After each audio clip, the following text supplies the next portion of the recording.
Alright, magandang hapon po sa inyong lahat. It is currently 3:14 ng hapon dito sa Edmonton, Alberta. Once again guys, this is Jerry Domingo, Specialty Finance Manager, owner ng Pinoy Car Talk 101, part ng Wheaton Honda dito sa Edmonton, Alberta. So today we're gonna do a Facebook Live video, no? This was actually a Facebook Live video that was inspired by one of my recent clients kasi she is looking at both the, yung dalawang Asian brands na hawak ko, Subaru tsaka Honda, and she was looking mainly sa Subaru WRX versus the Honda Civic sedan. Pero I wanted to do a different kind of Facebook Live video today. I wanted to do a comparison, no? This is gonna be a comparison between yung dalawang hatchback version ng flagship na sedan ng brands na hawak ko. So for Honda, we have here on the right side the black one, which is the Honda Civic Sport, the hatchback in the touring trim level, so the highest trim level.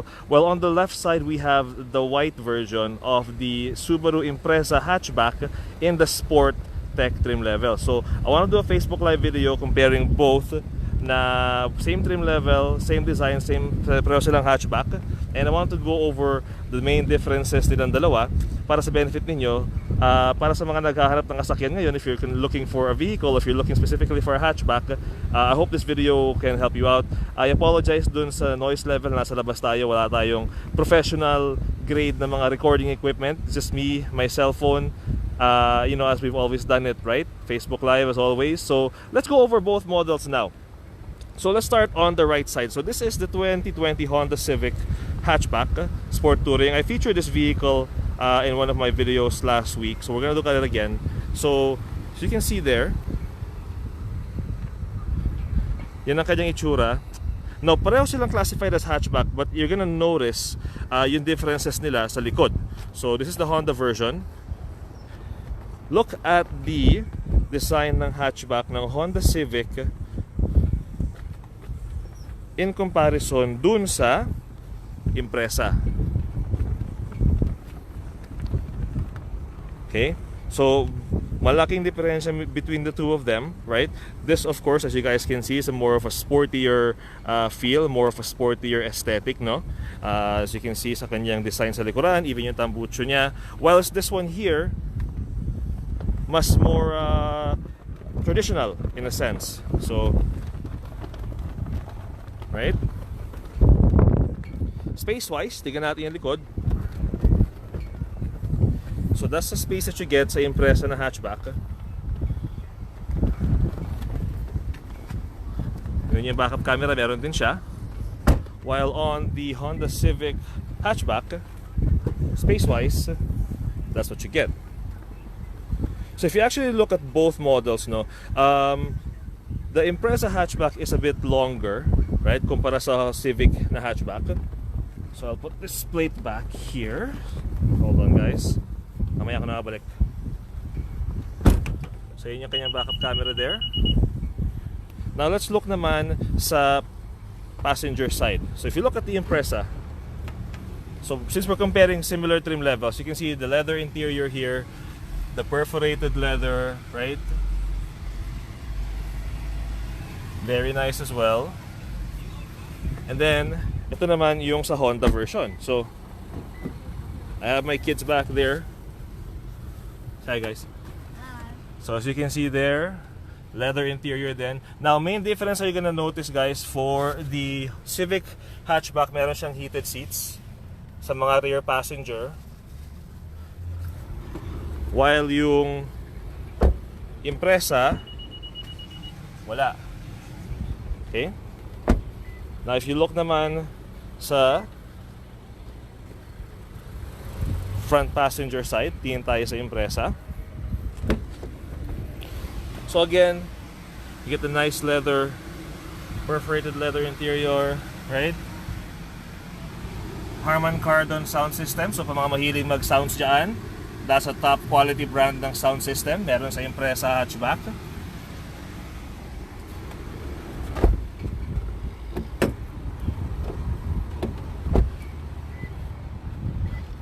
Dito naman sa Honda,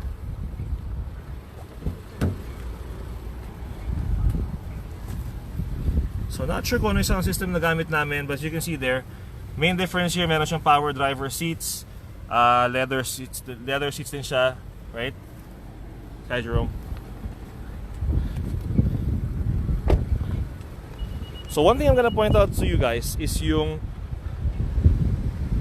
safety features ng dalawang sasakyan magkaiba. So for this one here, you have the Subaru EyeSight technology, which is all the way up there. Whereas yung Honda has a Honda Sensing right up there naman. So both of them serve the same function. These are cameras designed to, you know, look at the traffic in front of you, yung road signs, right? For this one here, design-wise, as you can see, iba rin. Fog lamps, designed here, LED fog lamps and headlights.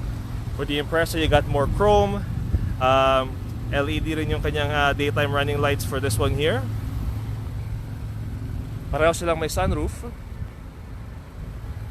Now, if you notice here, sa Impreza, sa Subaru, wala silang side camera. Yung side mirror, wala silang side camera. Because the Subaru Impreza, meron siyang blind spot monitor for both sides. Whereas Honda Civic na hatchback, we have the Honda side camera here. Pero sa kabila, wala. So, that's one thing. Ito may blind spot monitor. Ito wala. Okay? But the biggest difference between the two guys, and a lot of my car enthusiasts know already, is engine-wise. So, the Honda Civic, 2020 Honda Civic Sport Touring, itong hatchback, no, has a 1.5 liter turbocharged engine running at about 180 horsepower, while the Subaru Impreza Sportec with EyeSight technology has a 2.0 liter 4-cylinder boxer engine, right?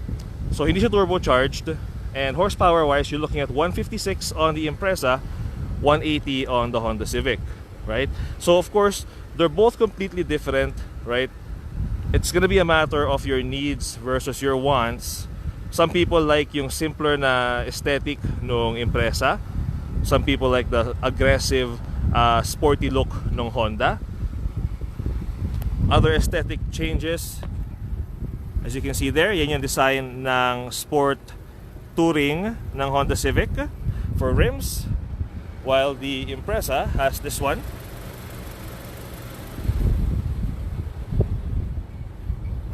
Going inside the driver's side, you do get the power options here, power seats.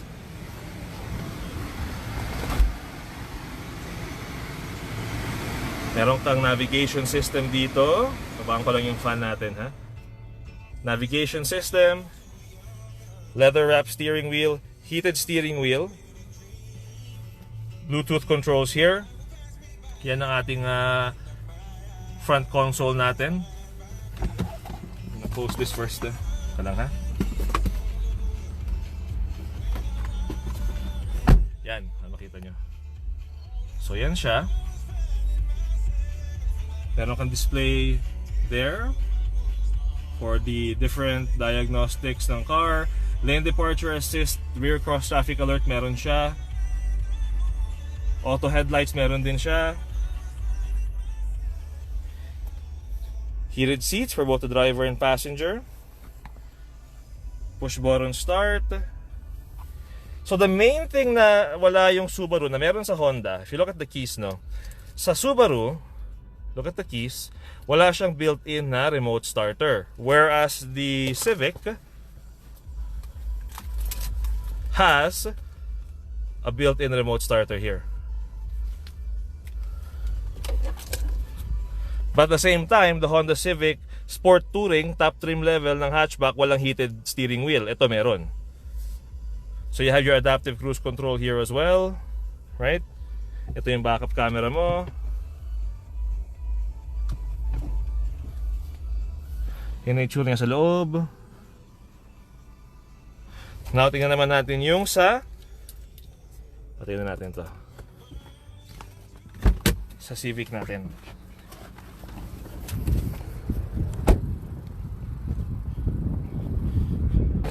If you're new to the Facebook page, please like, share. I always do a lot of these kind of videos here. So ito naman yung sa Honda Civic Sport Touring. So you got the driver's power seats on the driver's side as well. So you got your digital display as there. So yung nakikita nyo interface ngayon, That's your turbo interface, so that's gonna tell you if your turbo is engaging. So as you can see there, adaptive cruise control as well, lane departure alert. Meron din siya navigation. Main difference din style-wise guys, if you notice, yung aesthetic nito mas maliit, mas simple kumpara sa Impreza na Sport Tech, mas malaki dito, right? You have the Econ button as well, which is actually wala dun sa Impreza, I believe, no? I have to double check again. This has the wireless charging, the key wireless charging. Heated seats din siya. Backup camera wise, right there. Different angles ng backup camera, as you can see there. Push button start din siya. So space wise, ayun naman yung sunroof natin. Ayun sa likuran.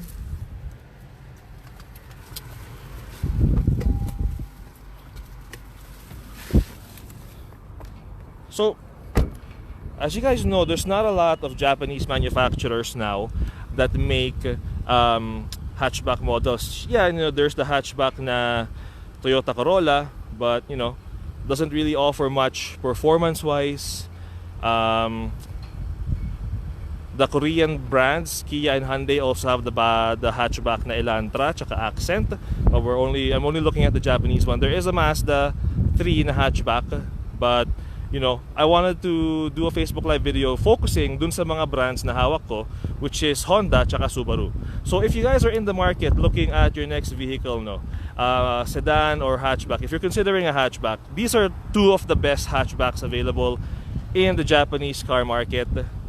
You got the Honda Civic hatchback and the Impreza hatchback.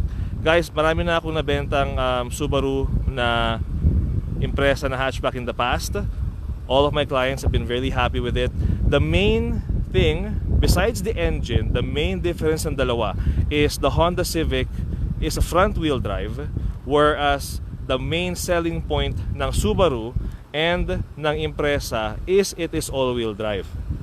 So kung kinakailangan mo ng all-wheel drive na kotse, which you know 99% of us do dito sa western provinces, Alberta, Saskatchewan, Yukon, the territories, right? You want something all-wheel drive kasi napaka-intense ng weather natin dito when it comes to ice tsaka snow. The Subaru Impreza offers something that no other Japanese manufacturer offers, which is yung all-wheel drive na sedan. The only one that has an all-wheel drive sedan is Nissan, I believe the Nissan Altima, right? But that's a whole different car segment. So that's a mid-size segment na tayo. These are the hatchback, right? The Mazda 3 also comes in an all-wheel drive, but price-wise, grabe napakamahal. So just to give you, while we're talking about price nga pala, since we're comparing two different trim levels, right? Similar trim levels, top of the line. A 2020 Honda Civic Sport Touring, price-wise, nasa mga 35,000. Whereas an Impreza Sport Tech with EyeSight package, nasa mga 35,000 din. So very similar sila in price point.